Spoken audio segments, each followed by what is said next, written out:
The Old West wasn't just about dusty streets, high moon showdowns, and dramatic heart adjustments. It was also a breeding ground for some of the most notorious gunslingers in American history. These men and women weren't just quick on the draw. They were survival experts, chaos coordinators, and let's face it, probably in desperate need of a bath. From outlaws who could steal your horse and your wallet to lawmen who played by their own rules, the Wild West was a place where legends were born, and more often than not, shot at. Join us as we count down the top deadliest gunslingers of the Old West, whose lethal skills and daring exploits have kept history and Hollywood entertained for over a century. William Collie Bill Brocious. Collie Bill got his nickname thanks to his thick curly black hair, proving once again that Old West nicknames were rarely creative. As the leader of the Cowboys gang in Tombstone, Arizona, he was both a feared outlaw and an accidental troublemaker. One night, while enjoying his favorite pastime, drinking himself into oblivion, Collie Bill got into an altercation with the Marshal Fred White. As he handed over his gun, it accidentally went off because of safety regulations weren't exactly a thing back then. The poor Fred was shot, but since White, being a gentleman even on his deathbed, insisted it was an accident, Collie Bill got off the hook. Fast forward a bit and he found himself face to face with the White Earp, who, let's just say, was not in a forgiving mood. White, in full vengeance mood, ended Collie Bill's story in a way that guaranteed his place in the history books.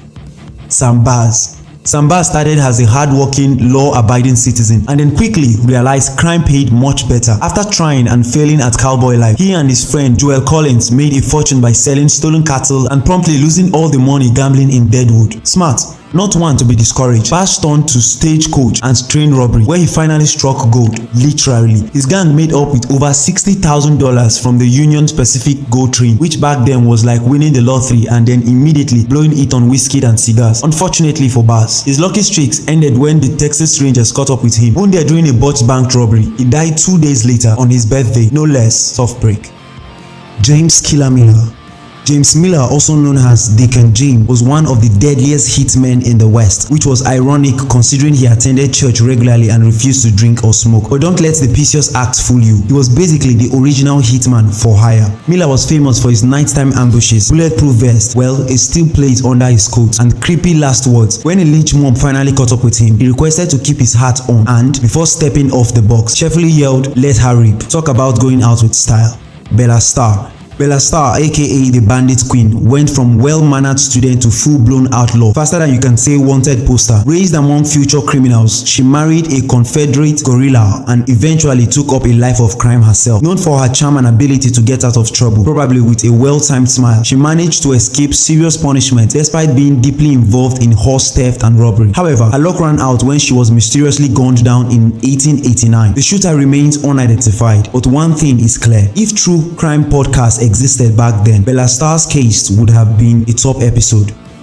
The Sundance Kid. Harry Alonzo Longaboa, better known as the Sundance Kid, had a name that practically guaranteed outlaw fame. Although often portrayed as a sharpshooter, there is no solid proof he ever killed anyone. He mostly stuck to robbing banks and running from the law. Sundance and his partner Butch Cassidy pulled off a legendary string of train and bank heists, making them the most famous criminal duo of their time. After fleeing to South America to avoid capture, it's believed they met their end in a Bolivian shootout. Or, if you believe family legend, Sundance faked his death and lived out his days under a different name. Either way, it was a wild ride.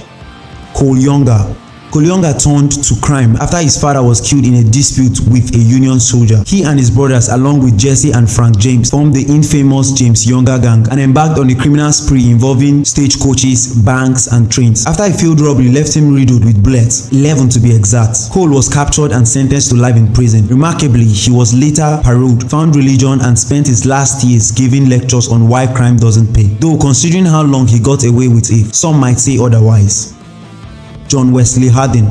John Wesley Hardin once shot a man for snoring too loud. No, seriously, that alone should tell you all you need to know about his patience level. Born to a preacher, he started his criminal career at 15 and never looked back. He was arrested multiple times, escaped just as many, and managed to kill at least 21 people before finally being caught and sentenced to 17 years in prison. Upon release, he became a lawyer because apparently he thought that was the natural career transition. Unfortunately, his law career was cut short when he was shot in the back of the head over a gambling dispute. Guess old habits die hard. Billy the Kid.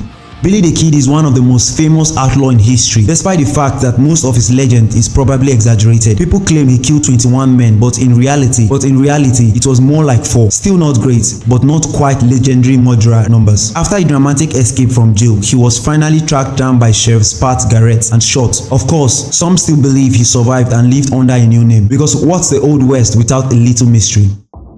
Jesse James. Jesse James was the Wild West equivalent of a rock star, robbing banks, running from the law, and gaining a cult following. With the help of newspapers printing him as a Robin Hood figure, even though he kept all the money, he became a folk hero. Unfortunately, his career ended when his gang member Robert Ford shot him in the back while Jesse was adjusting a picture on the wall. Not exactly a heroic exit, but definitely a dramatic one. And that, folks, is the Wild West in all its chaotic, trigger-happy, and frequently unwashed glory. If you enjoyed this list of lawless legends, hit the subscribe button faster than White Ape in a shootout.